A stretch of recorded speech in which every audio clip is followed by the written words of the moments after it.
Hey everybody, and welcome back to another wonderful zombies video. This time talking about why Shadows of Evil is one of my favourite maps of all time, and why I believe it to be a masterpiece of a map as well. I'm going to get into why I like it, and later on we're going to have a guest join us to share their thoughts and opinions on this as well. Hope you guys enjoy, and let's get into it.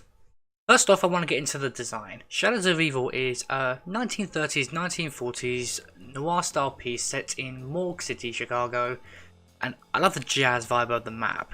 You go to places like the Burlesque and it almost makes you want to sit down and watch a live show of music and backup dancers and jazz music. Stuff like that is what really fits well with this map. Not to mention as well, I love the city and how it makes you feel like you're in the 1940s. You have the old school phone booths, you have the cars, you have the shops, which these are great attention to detail that gives off the vibe of the map as well. You go to each of the districts, the waterfront, footlight, canals and spawn, and each one has its own unique vibe while still maintaining the overall vibe the Shadows gives. The Easter egg song and the round change music are all jazzy songs which fit nicely with the map and the tone perfectly.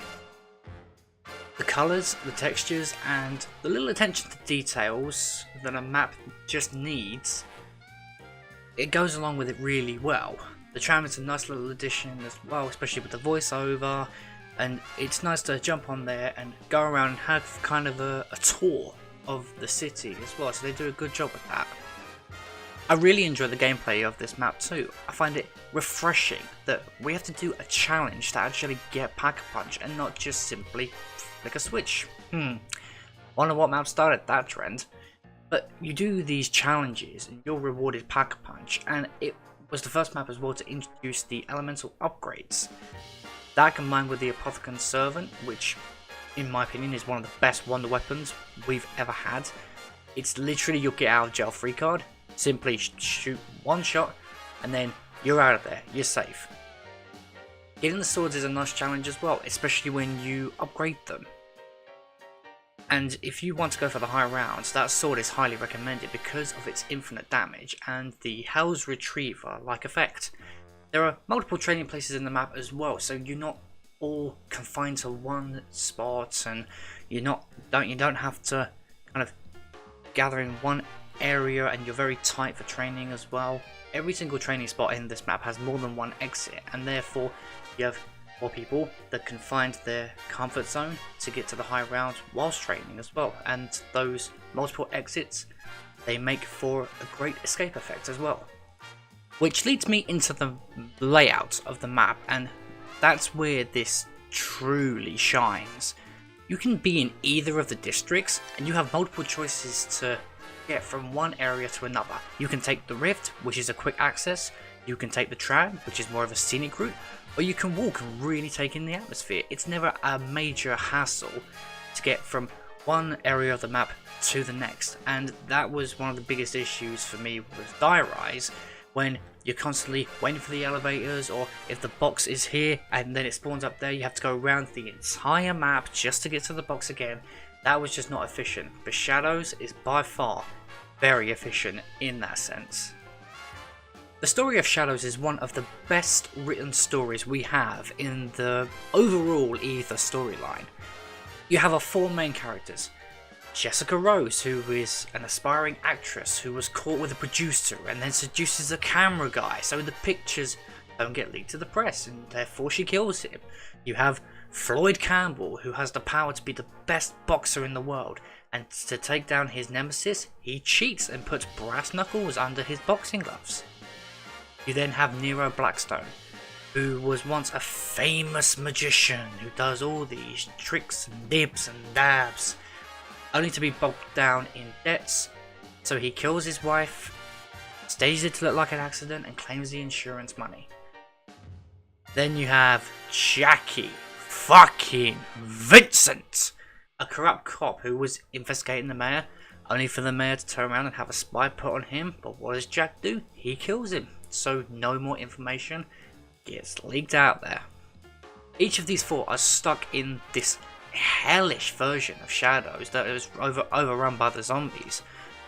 And they have to atone for their past sins in order to return to the normal version. And it's great to see 4 strangers having to work together in order to get them through this hell. And the quotes between them are fascinating, and they're really well written and spoken by the voice actors. I've got to give praise to them as well. Then you have the backstory of the Shadows with PI, who was set to investigate Morgue City, and then he's sent there by Mr. Rapp, who turns out to be the Shadow Man, and it makes you dive in deeper into the lore and the history of this map. And all the phones around the map, they make great for that too. They give you the best insight into this story, and in my opinion, there's one phone that does it the best for me, and I'll play that for you right now. Hey, Mr. Rapp, just checking in. So I'm here, finally. Taking in the sights, sounds, and smells of Morgue City. I know you sent me here to write a piece about the city's bustling nightlife and theater scene, and the characters that inhabit it, but things are getting kind of strange. Even though no one seems to want to talk about it, something is definitely off about this city. Just last week there was a media shower. A freaking media shower. And everybody acted like it was no big thing. Then, the mold showed up. All over the city. In the dark, damp alleys, there's a strange kind of fungus growing. It looks weird and smells even weirder, but nobody really says anything. Then people started getting sick. At first it just made them delirious, confused. Then they really got sick. It was like they were wasting away.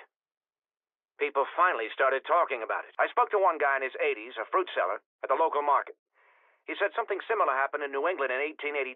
When I tried to press him on it, he just lowered his head and ignored me. If you ask me, something definitely ain't right here. Shadows really didn't get the credit it deserved on launch, but that was because it was going up against The Giant, a Doe Reese remake, which that's a fan favourite for most people. I can understand why beginners would have the frustration with Shadows, but to me it was a nice challenge. It wasn't too difficult and it wasn't too hard, and the fact that it took 2 DLCs for us to finally appreciate Shadows and realise that it was really underrated at launch, it just deserves a lot more support back then than what it gets now. I mean, now people praise it left, right and centre, which is great. So those are my opinions, and now I'd like you to hear from our guest today, Magna Collider 15, a good friend of mine, and his insights into why he likes Shadows and why he feels it's a masterpiece as well. So take it away, Magna. Shadows of Evil is a masterpiece because it nails the atmosphere perfectly.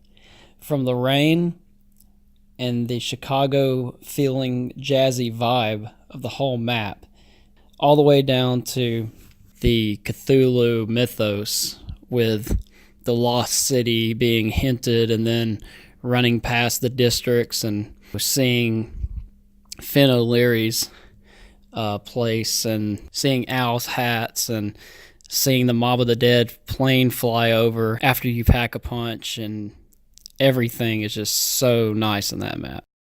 Every time I go into this map, I always have the same awe and wonderment and feel of how much is there still to uncover. Is there more? What is going on in this map? You know, why does Icarus fly over? And, you know, is this world where the Mob of the Dead characters came from? Also, Shadows of Evil contains, to me, one of, if not the coolest mystery boxes ever. Shadows of Evil also boasts one of the best wonder weapons ever to me in the Maristagua. One shot, and literally it's a Gersh device for zombies to just get sucked into, and you can go so many high waves with this wonder weapon. Too bad it can't be packed. As well as the little Arnie's replacing the monkey bombs as your secondary grenade. Well, that's going to wrap up the video, guys. I really hope you did enjoy, and if you did, be sure to leave a like, and let me know in the comments below if you like Shadows, why do you like it, and do you feel it's a masterpiece of a map as well? Or you can tweet me. My Twitter is linked down below, and be sure to join my Discord as well, link in the description. But thanks guys for watching, and I will catch you in the next one. Bye for now.